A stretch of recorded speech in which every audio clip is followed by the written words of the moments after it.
Das zu mietende modernisierte Vierzimmer-Einfamilienhaus steht in Bücken.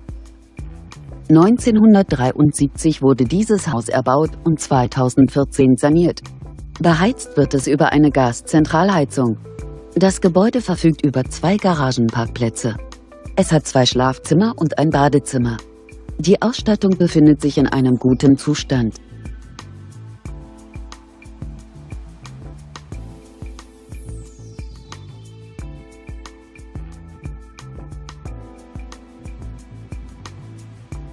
Auf einer Grundstücksfläche von ca. 969 Quadratmetern weist das Objekt eine Wohnfläche von 117 Quadratmetern auf. Die monatliche Gesamtmiete des Hauses beträgt 550 €. Kontaktieren Sie uns, falls Sie Fragen haben.